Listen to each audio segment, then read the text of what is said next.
evening to all Barcelona fans all over the world. Pete Jenson, Barcelona remain in crisis despite Lionel Messi's exit. Allowing Lionel Messi to leave has not solved Barcelona's huge financial problems. They will still need to take drastic action over the coming days to be able to register new signings ahead of the season that begins on Friday, and over the coming weeks to avoid having to give up their special status as one of Spain's 4 member-owned clubs. One member of the commission on the club's proposed stadium renovation has already quit. Jaume Llopis said the club never really tried to keep Messi, bemoaned the fact that the wage bill was still 95% of projected revenue, and questioned whether new signing Memphis Depay could even be registered to start the campaign. The special status problem is an even bigger shadow on the horizon. In 1990, such was the financial state of Spain's football clubs that they were all instructed to become public limited sports companies. Barcelona, along with Real Madrid, Osasuna and Athletic Bilbao, were exempt and allowed to continue as non-commercial sports associations. The big difference is that members run the 4 exempt clubs, but there can be no private ownership, no rich benefactor. Barcelona will do everything possible to avoid having to give up the special status, but President Joan Laporta has already underlined just how serious the situation is despite Messi's departure.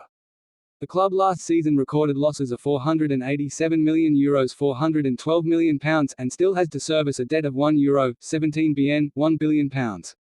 Although supporters are being allowed back into stadiums for the new season, capacity limits have been set at 40% for the first month. The club's shirt sponsorship deal with Rakuten ends next year, and their Nike agreement ends in 2023. If they are renewed, they will be renewed for less money, an obvious repercussion of losing Messi. Players are still being urged to make further pay sacrifices in line with the 50% cut that Messi said he was prepared to make. And there is still hope that money can be raised in the transfer market to bring the wage bill back down to the 65 to 70% that is considered financially healthy. Antoine Griezmann was close to a move to Atletico Madrid 3 weeks ago, but the deal fell through because Atletico were not willing to match his Barcelona wages.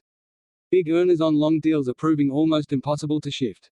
Both Samuel Umtiti and Philippe Coutinho, 2 examples of that group, were whistled by spectators at Barcelona's final pre-season friendly on Sunday. Even club stalwart Jordi Alba was jeered. He has been promoted to 4th captain at the club, but some Barcelona supporters, unhappy that Coutinho and Umtiti have not moved elsewhere, are also unhappy with the new contract Alba signed under the previous president. Sergio Aguero missed that season curtain raiser and will now miss the first 3 months of the season injured. His future is in doubt, with the possibility that he leaves before he plays for the club. It may suit neither the player nor the club that he stays, having been brought in to appease his pal Messi. Barcelona will want money for him, but having arrived on a free, he will want to leave the same way if he goes. Laporta had identified 2 possible routes to bring in an immediate cash injection without selling players, but both have led to nothing. First, he hitched his wagon to the subsequently derailed European Super League gravy train. He met with Real Madrid president Florentino Perez and Juventus president Andrea Agnelli on Saturday, but while those 3 clubs stand alone, there is little they can do to breathe new life into their cash cow. Option 2 was the agreement between La Liga and the US investment fund CVC, worth €2.7 billion, £2.3 billion. The money would have been distributed between the clubs in Spain's top 2 divisions, with Barcelona receiving around €280 million, £240 million, €42 million, £36 million, of which they would have to spend on debt restructuring.